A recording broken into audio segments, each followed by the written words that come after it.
The insult cut through the ballroom like shattered glass. "Don't touch me, you stupid girl," barked Richard Cole, Billionaire, CEO of Coltech Industries.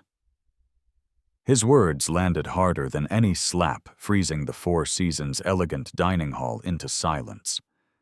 Silverware hung in mid-air, conversations died mid-sentence, and one by one, heads turned. Every phone in the room tilted discreetly upward, recording. Standing at his side was Grace Turner, a young black waitress whose calm poise made the cruelty sting even more. She didn't cry, didn't apologize, didn't even flinch. A napkin still in her hand, she stood rooted like stone while Richard adjusted his cufflinks as though nothing had happened. But what Richard didn't know, what he couldn't possibly imagine, was that Grace wasn't just another server carrying trays through the glittering chaos. The young woman he had just humiliated was the adopted daughter of William Strauss, the very investor who held the power to decide the fate of Richard's $3.5 billion deal. In one careless outburst, Richard had not only insulted Grace, but also the most important person in the room. The moment lingered like a storm cloud, heavy and electric. Grace's silence wasn't weakness, it was strength. The kind of quiet resilience that turns humiliation into revelation. And while Richard thought he still owned the table, he was about to learn the costliest lesson of his life. Arrogance has a price, and sometimes it's everything you've built. Grace Turner wasn't born into comfort. At just 26, she had already carried more weight than most people twice her age. Her mother, a school teacher, with a laugh like sunshine, had been stolen from her by cancer when Grace was still in high school. Her father had never been in the picture. And so overnight, Grace became more than a sister. She became a mother to Elijah, her 10-year-old brother with cerebral palsy, whose smile could brighten an entire city block, but whose needs were endless. Grace once had a future laid out before her like a golden track. A star sprinter, she earned a full athletic scholarship whispered about as Olympic material. But scholarships don't pay medical bills, and dreams don't cover rent. So she hung up her spikes, put away the podiums, and stepped into the grind of the real world. 3 jobs, 6 days a week, with overnight shifts stitched between daylight ones, every sacrifice made, so Elijah could attend therapy, so he could have a fighting chance. She never complained. She didn't post sad messages online or ask for pity. She carried her struggle in silence, believing the world didn't need to hear her cry. It needed to see her work. People underestimated her often. With her quiet manner and soft voice, they mistook her for invisible. But invisibility, she had learned, could be armor. So when she applied for a shift at the Four Seasons, it wasn't out of desperation. It was intentional. Grace wanted to be where power gathered, where billion-dollar futures were whispered between courses, where arrogance strutted in designer suits. To most people, she was just another waitress pouring wine and clearing plates. But secretly, she was studying, watching how the world's wealthiest moved, listening to the language of power, and taking note of the silence between words. And that's why, when Richard Cole cut her down in front of the entire room, she didn't flinch. Because queens don't bow to insults. They remember, and when the moment comes, they rise. Richard Cole built his empire not on kindness, but on control. At just 38, he had clawed his way to the top of the tech world, turning Coltech Industries from a dorm room project into a billion-dollar machine. But his real trademark wasn't innovation. It was fear. Employees whispered his name like a warning, stories of people fired not for failure, but for hesitation. To Richard, business was war, and in war you didn't make friends, you made casualties. That night at the Four Seasons, Richard entered the ballroom like a general surveying his battlefield. He saw investors as kings and pawns, power brokers as pieces to be maneuvered. And to him, the staff, the servers, the musicians, the valets were nothing but background noise. He never thanked them, never looked them in the eye, because in his mind, people without power didn't matter. But Richard's arrogance carried a fatal flaw.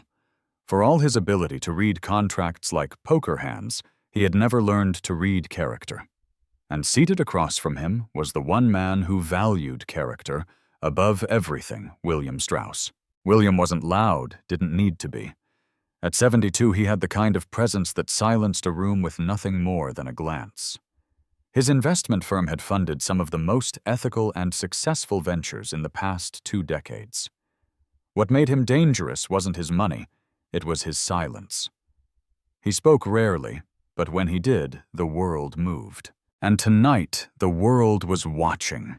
Richard thought he was moments away from sealing a $3.5 billion acquisition deal with Strauss.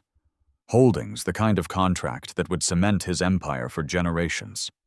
Instead, with a single cruel outburst, he had set the foundation crumbling beneath his feet. Because what Richard didn't realize was that the stupid girl he had dismissed was no pawn at all. She was William Strauss's daughter, and in a room full of kings, queens, and pawns, she was about to change the game entirely. The ballroom shimmered like something out of a dream, white linens draped over mahogany tables, candles flickering in crystal holders, a string quartet weaving through the air like silk. But beneath the elegance, the tension was sharp enough to cut glass. Everyone in the room knew this wasn't just dinner. It was the dinner, the kind where fortunes changed with a handshake and reputations could be buried with a single misstep. All eyes had been on William Strauss, the quiet storm seated across from Richard Cole. At 72, William's silence carried more weight than Richard's booming arrogance ever could. His capital firm Strauss Holdings wasn't just rich, it was respected. And tonight, he was deciding whether to pour $3.5 billion into Cole-Tech Industries. Richard dressed in his $1,000 suit, leaned back with the smug confidence of a man who believed he already owned the room. To him, Strauss was the king, his executives were loyal knights, and everyone else, from servers to guests, were pawns to be ignored. So when Grace Turner approached with a bottle of Bordeaux, her steps steady and professional, Richard barely looked at her. He saw a servant, not a person. Then fate intervened. The glass tipped a slow cascade of deep red, spilling across the pristine white tablecloth, crawling toward Richard's cufflinks. Grace moved instinctively, napkin in hand, whispering an apology. But Richard didn't see service, he saw offense. And his reply cut through the music and chatter like a blade. "Don't touch me, you stupid girl." The room froze. Forks hovered in mid-air. Conversations died on the tongue. Even the quartet faltered, the final note hanging awkwardly in the silence. Grace stood still, napkin poised, her expression calm, almost regal. She had endured insults before, but this was different. This time, the world had heard it too. Across the table, William Strauss set his fork down with deliberate grace. He didn't raise his voice, didn't call for attention. But the weight of his gaze on Richard was enough to shift the atmosphere. The air thickened, as if the walls themselves were holding their breath. Grace finally stepped back, her voice calm but steady. "Please, enjoy your meal." The words were simple, but the resolve beneath them was unmistakable. And in that moment, the balance of power shifted. Richard thought he had brushed aside a meaningless distraction, but William Strauss had already made up his mind. The deal that Richard believed was in his grasp was slipping silently through his fingers. The rest of the room began to stir again, guests pretending to resume small talk, executives forcing laughter that rang hollow. But the damage was done. What no one could see, what only William and Grace knew, was that Richard had just set in motion the most expensive mistake of his life. Richard Cole pressed forward as if nothing had happened. His voice louder now, trying to drown out the silence he had created. He bragged about return on investment, about dominance, about winners and losers, the words tumbling out like a man desperate to regain ground. His executives nodded too quickly, their smiles stretched too tight. But William Strauss didn't join the chorus. He simply lifted his water glass, took a calm sip, and placed it down with precision. That single act spoke louder than Richard's entire pitch. Grace Turner returned quietly with the next course, serving Strauss first his assistants, next Richard last. The detail did not go unnoticed.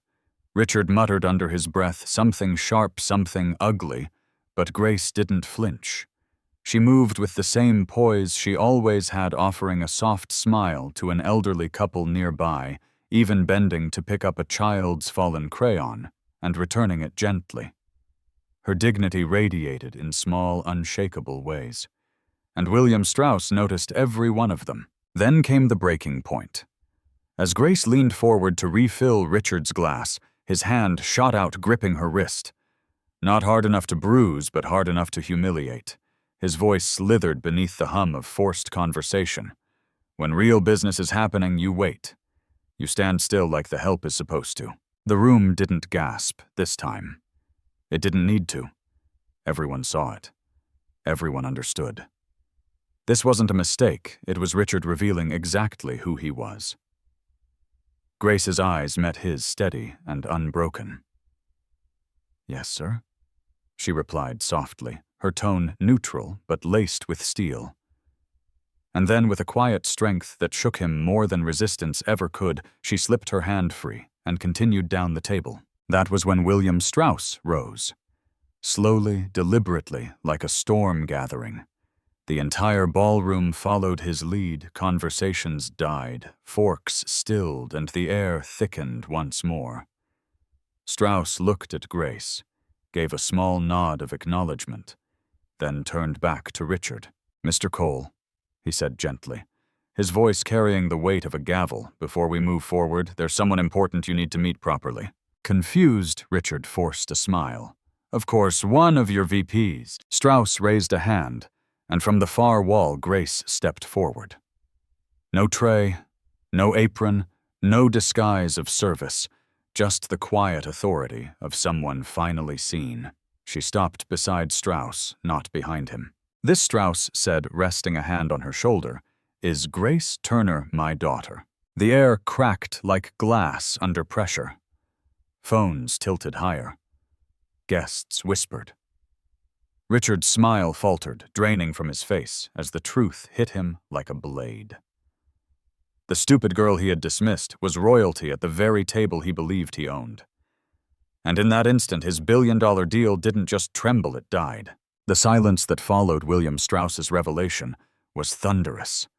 Chairs scraped back one after another, as if a wave had swept across the ballroom. Guests rose quietly, some leaving outright, others lingering just long enough to make their disgust known. By the time dessert was served, though no one touched it. Richard Cole's $3.5 billion deal was already a corpse. Within 15 minutes, headlines exploded across financial news outlets. Strauss pulls out of Coltech deal after public incident. By midnight, Coltech stock had fallen 17%. By dawn, it was 22%. Board members frantically called Richard's phone, demanding explanations.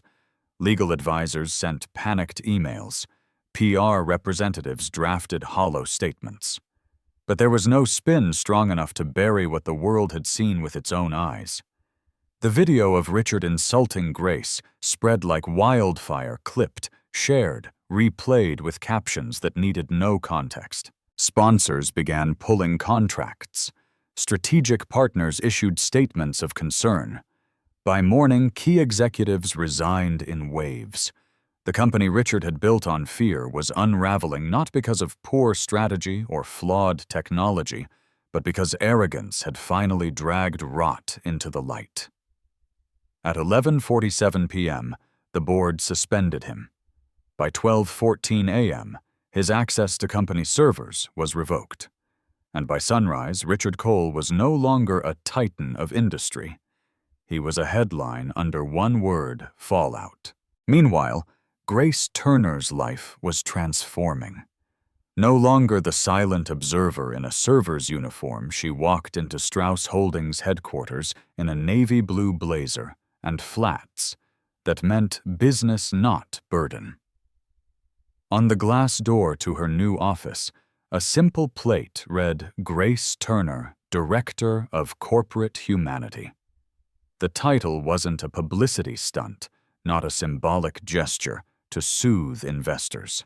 It came with full authority created at William Strauss' insistence, because he believed the boardroom needed more than intelligence, it needed conscience. And Grace delivered. At her first company-wide address broadcast from San Francisco to Singapore, she stood tall before thousands of employees who had only known her as a viral clip. Her voice was calm, steady. Yesterday I was called stupid. Not because I made a mistake, but because someone believed their title made them more human than me. Today, I choose to speak.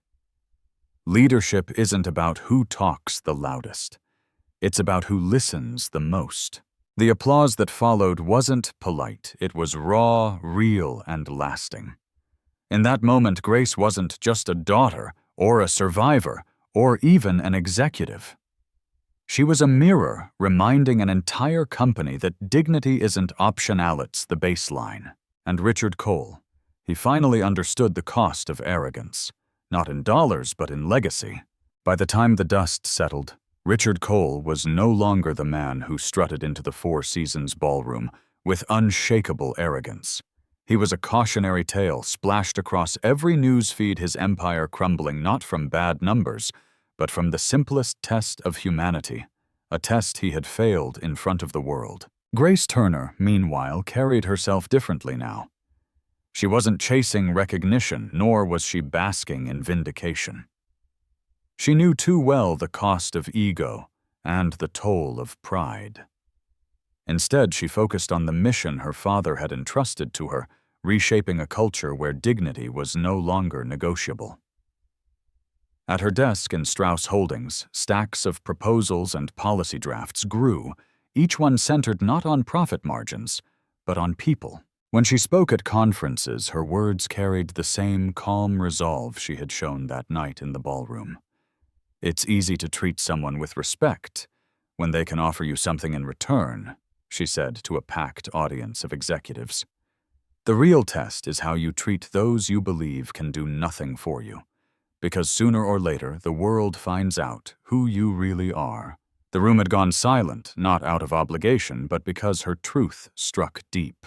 For employees who had once felt invisible, Grace became proof that silence can be strength, that invisibility can be armor until the right moment comes to rise. And for investors who once thought only of profit, she reminded them that character, not contracts, was what truly held value. Richard Cole's downfall wasn't just the end of one man's reign. It was a reminder for everyone, whether in a boardroom, a restaurant, or an ordinary moment at a checkout line, that respect is never optional. It's the currency that outlasts deals, stock prices, and empires. And that perhaps was the truest legacy of the night. Grace Turner was no longer seen as a server in the shadows, but as a leader in the light. Everyday interactions, whether with a bank teller, a cashier, or the person cleaning your table, are the real tests of character. Money, titles, and status may come and go, but how we treat people is what we leave behind. Respect costs nothing, but it can change everything. If this story moved, you share your thoughts in the comments below. And don't forget to subscribe for more powerful stories that remind us of the values we too often forget.